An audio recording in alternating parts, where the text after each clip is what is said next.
जय हिंद दोस्तों, स्वागत है आपका अपने YouTube channel paramilitary news Hindi में। और आप देख रहे हैं paramilitary news Hindi daily update, जहां हम बात करते हैं बीते 24 घंटे में केंद्र अर्धसैनिक बल के महत्वपूर्ण खबरों का। तो चलिए आज की बड़ी खबर से शुरुआत करते हैं। और सबसे पहले सबसे बड़ी खबर सीआरपीएफ से निकलकर आ रही है। सीआरपीएफ के डीजी श्री जीपी सिंह ने एक बेहद सख्त और स्पष्ट निर्देश जारी किया है, जिसने पूरे फोर्स में हलचल मचा दी है। इस निर्देश के अनुसार अब कोई भी सर्विंग अधिकारी अगर सोशल मीडिया या किसी भी डिजिटल प्लेटफॉर्म पर सरकार के खिलाफ चल रहे विरोध या प्रदर्शन से जुड़ा कोई पोस्ट शेयर करता है, लाइक करता है या उसका समर्थन करता है, तो उसके खिलाफ सीधे सस्पेंशन की कार्रवाई की जा सकती है। यह आदेश सिर्फ एक सामान्य एडवाइजरी नहीं, बल्कि इसे सख्ती से लागू करने के लिए सभी स्तर के अधिकारियों एचओओ, एचओडी, सीओ, डीआईजी, आईजी को जिम्मेदारी दी गई है कि वे अपने अधीनस्थ कर्मियों की गतिविधियों पर नजर रखें और किसी भी उल्लंघन पर तुरंत कार्रवाई करें। दरअसल हाल ही में नए सीएपीएफ एक्ट 2026 को लेकर कई प्लेटफॉर्म पर विरोध और असंतोष देखने को मिला है। सूत्रों के अनुसार कुछ मामलों में जवानों के परिवारों ने भी प्रदर्शन में हिस्सा लिया, जिससे शीर्ष नेतृत्व नाराज है। यही कारण है कि अब यह भी जांच की जा रही है कि किन किन अधिकारियों के परिवार इस विरोध में शामिल हुए। डीजी का साफ संदेश है, फोर्स एक अनुशासन संस्था है और यह नियमों से ऊपर कुछ नहीं है। अब बात आईटीबीपी की। पंजाब और हरियाणा हाईकोर्ट ने आईटीबीपी के एक पूर्व कांस्टेबल की याचिका को खारिज कर दिया है, जो अपनी बर्खास्तगी को चुनौती दे रहा था। इस कांस्टेबल पर आरोप था कि उसने भर्ती प्रक्रिया के दौरान दलालों के साथ मिलकर उम्मीदवारों से करीब 40,000 रुपया लेकर चयन करवाने का प्रयास किया। सिर्फ इतना ही नहीं, उस पर अपने वरिष्ठ अधिकारी के आदेशों की अवहेलना का भी आरोप था।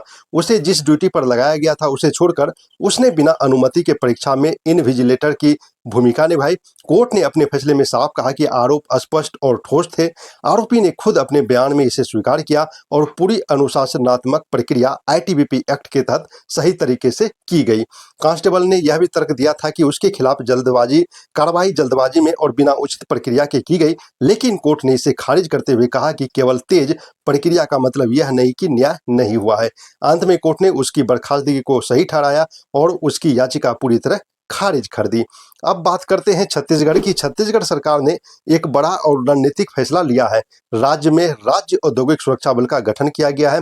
यह बल पूरी तरह सीएसएफ के मॉडल पर आधारित होगा और राज्य के औद्योगिक प्रतिष्ठानों को सुरक्षा प्रदान करेगा। इस बल में डेप्यूटेशन पर आने वाले जवानों को उनके मूल वेतन के साथ 12% अतिरिक्त भत्ता दिया जाएगा, जो एक बड़ा आकर्षण है। कुछ अहम प्रावधान भी है, जैसे कि किसी भी उद्योग में कम से कम 59 जवानों की तैनाती अनिवार्य है। सुरक्षा का पूरा खर्च उद्योग प्रबंधन उठाएगा। जवानों को मुफ्त आवास, मेडिकल सुविधा और अन्य सुविधाएं मिलेगी। यूनियन बनाने पर भी पूरी तरह प्रतिबंध रहेगा। इसके अलावा यह बल सिर्फ सुरक्षा ही नहीं, बल्कि सुरक्षा ऑडिट, फायर सेफ्टी और डिजास्टर मैनेजमेंट में भी तकनीकी सहायता देगा। अब बात करते हैं चेन्नई एयरपोर्ट पर, जहां एक गंभीर और बेहद चौंकाने वाली घटना सामने आई है। एक 29 वर्षीय यात्री ने फ्लाइट के लैंडिंग के बाद जब विमान टैक्सी कर रहा था, अचानक इमरजेंसी एग्जिट खोल दी और नीचे कूद गया।